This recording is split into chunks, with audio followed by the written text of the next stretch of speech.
Hello everyone, today's section review video will be on AVL trees as well as hashing.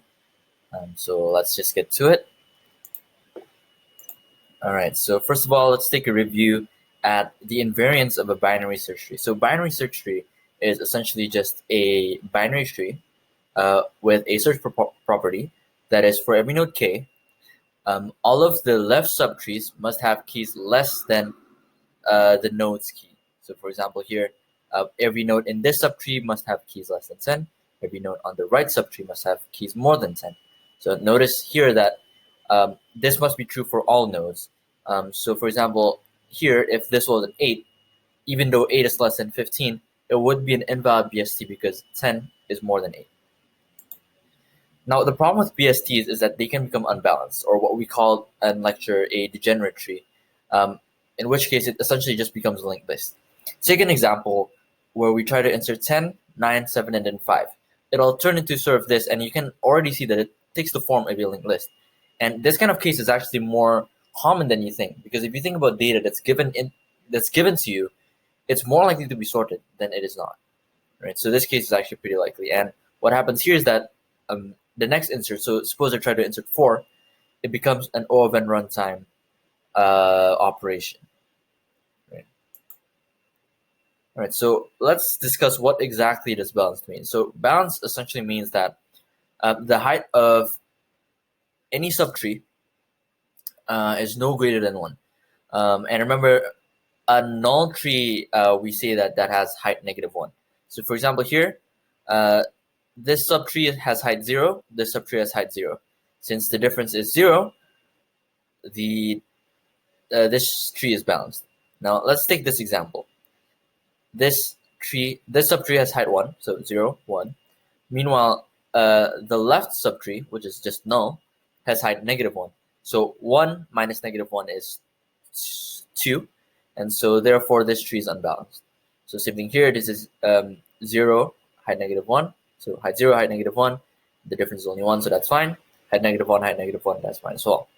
So a balanced tree, given n items, has a height of O of log of n.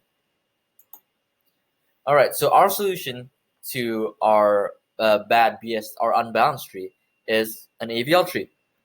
So AVL trees are special binary search trees that remain balanced no matter how or when the items are inserted. So AVL tree is basically a binary search tree, but they have an extra invariant. It says for every node, the height of its left and right subtree may only differ by at most 1. So this basically says I'm going to be placing the balanced invariant. And there's sort of cases on how we should handle insertions that make our tree unbalanced. And it's basically these 4 cases over here. We're going to get to that soon. All right, so we're going to get to question 1 on your worksheet, which is basically determining if we have a valid BST/AVLs. All right, so first of all, is this a valid BST? So this turns out to not be a valid BST because this 2 over here, which is on 7's right subtree, is less than 7. And remember, the BST invariant is that every key on the right subtree has to be more than the key. Right? So since 2 is less than 7, this is broken.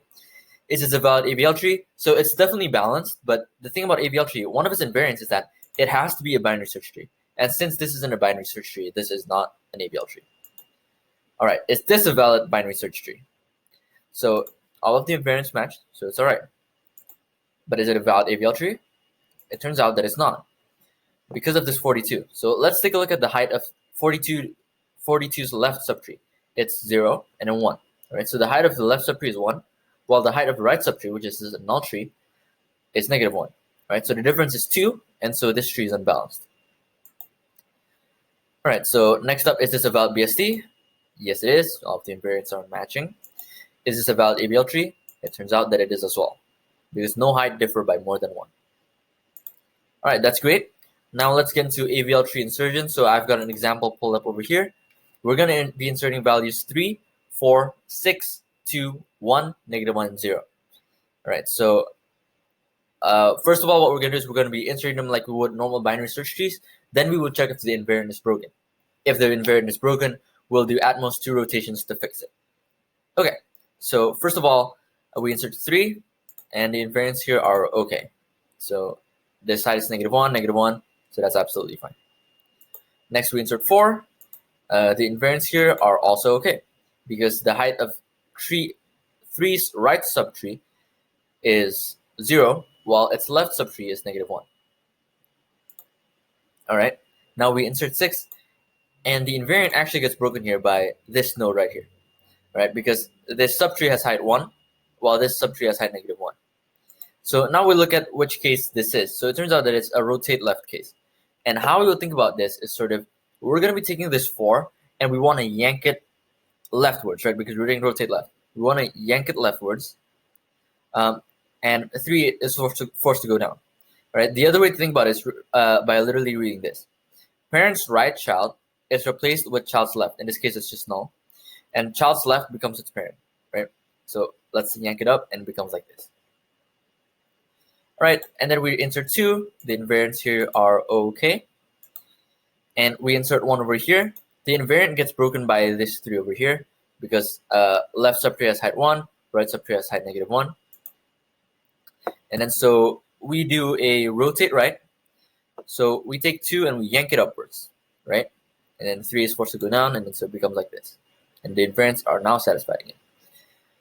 Now I insert -1, and so this tree clearly looks unbalanced, but which invariant, but which node is it that breaks the invariant, right? So it turns out that this subtree over here with 2 as the root is fine, right? Because this has height 1 and this has height 0. But 4 breaks the invariant because this height is 2 while this height is 0. Okay, so now we're sort of going in this direction, so it's actually still a rotate right case. Yeah, it's gonna be rotate right. So we're gonna take the child 2 and we're gonna yank it upwards. And what's gonna happen is 4, since 2 dot right is gonna be changed to 4, 4 will take 3 as its left child. All right, so 2 dot right will become 4 and 4 dot left will become 3. Right, and that's literally just reading the instructions over here.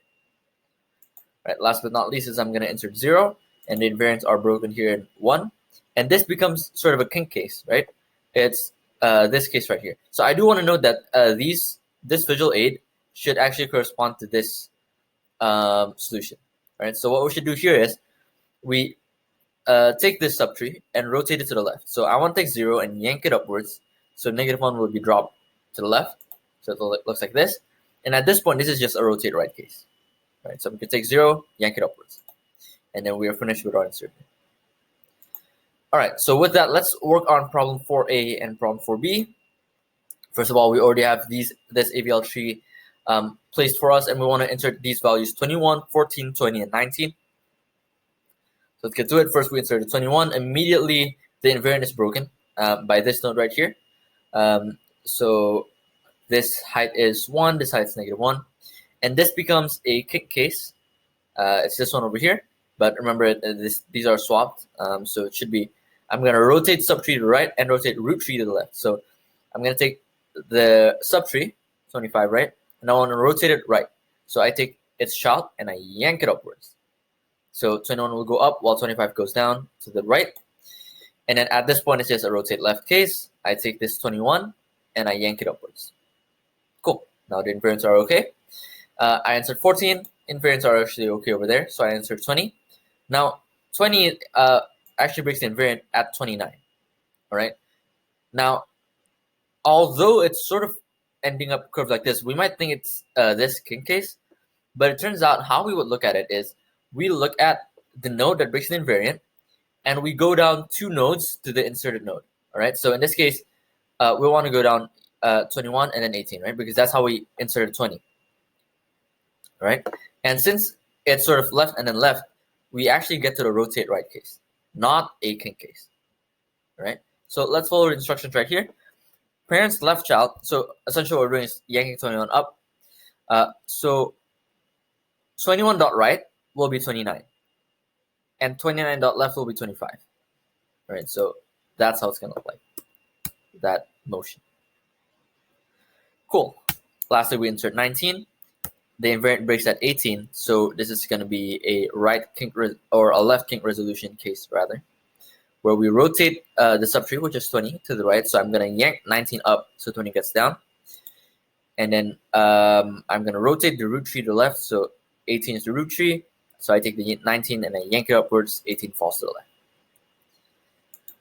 All right, so let's think about the applications of our AVL tree. So how can we find a minimum value in the tree? And how about a max value in the tree?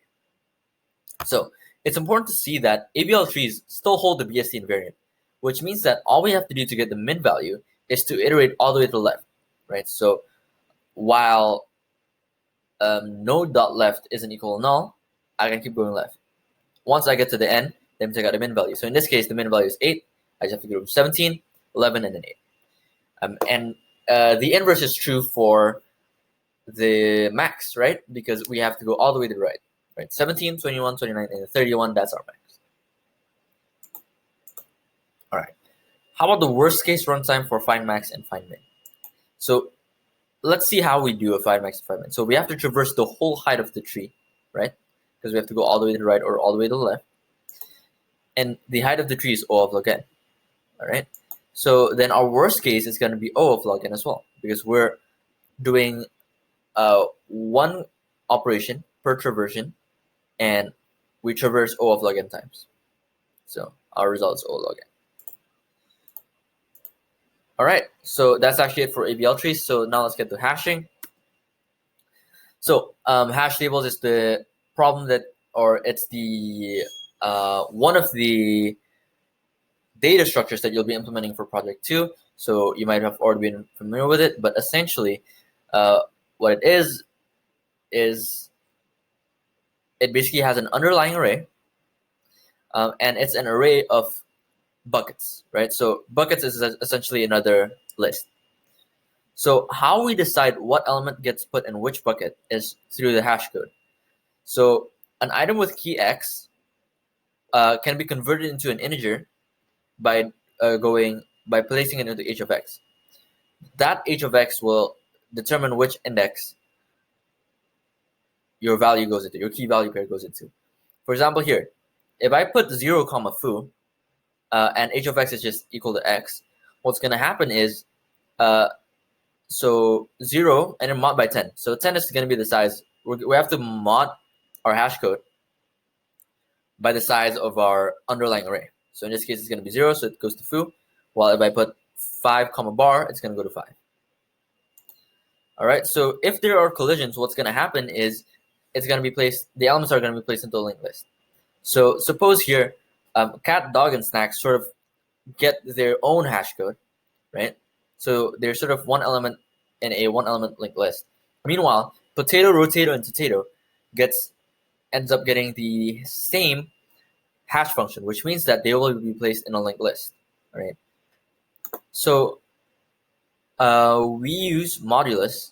So if our hash function surpasses our underlying array's length, we're going to mod it by our array length, right? So an observation is, if our hash function evenly distributes the keys, it's going to get faster, right? And the reason for this is because, for example here, if lots of values are placed in a linked list, which it means that when we do get, we're going to have to go to index 1, and then we have to iterate through our linked list. So in this case, if I want to look for potato, instead of just going to 1 and then getting the value, I'd have to iterate through potato, rotato, and then totato, right? So we'd like a hash function that evenly distributes the keys.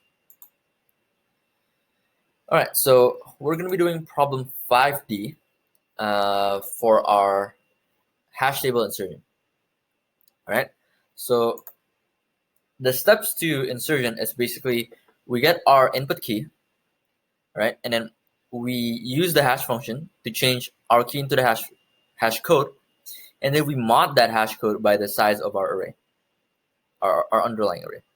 So the first thing we do is we insert input 1, a. So hash function of 1 is just 1, right? Because, well, it's essentially just h of x equal x.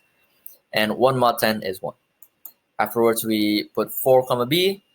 4 mod 10 is 4, so it goes to index 4. 2, c goes into index 2.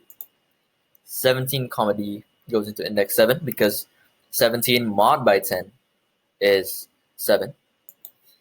All right, now I put 12 comma E, and the hash of 12 is 12, but 12 mod 10 is 2, and there was already a value in the second bucket, which means that this is going to become a linked list, right? So if I want to get the value 12E, I'll have to iterate through 2C first.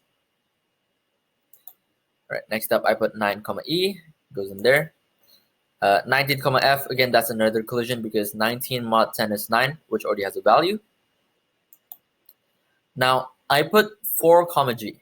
Now instead of having two values, 4 comma B and 4 comma G inside index 4, since the key is exactly the same, and obviously that'll hash to the same index, we're going to be changing its value instead. So we don't want duplicate keys. So we wouldn't want 4 comma B and 4 comma G right here. All right, and then I put 8 comma C, goes into its own bucket in index 8. 12 comma F, that's the same thing as before. Since the value 12 was already in the bucket, we changed the value instead of adding another value. And then this becomes our final array. All right, cool. Now let's start going through evaluating good and bad hash functions. So suppose we have a hash table with initial capacity 12. So this is going to be, I believe this is actually 6A on your worksheet, so my bad here. So suppose we have a hash table with initial capacity 12, and our hash function multiplies whatever value it is by 4. And when we resize our hash table, it doubles the capacity. So let's do a couple of insertions with keys 0. So if I put the key 0, what's going to happen is 0 times 4 is just 0, and then mod by 12, which is the array length, it's going to go here, right, because it's 0. If I put 1, it's going to be 4 mod 12, this goes here. If I put 2, it's going to be 8 mod 12, so it goes here. Now 3 gets a hash code of 3 times 4, which is 12. Now 12 mod 12 just goes back here to 0.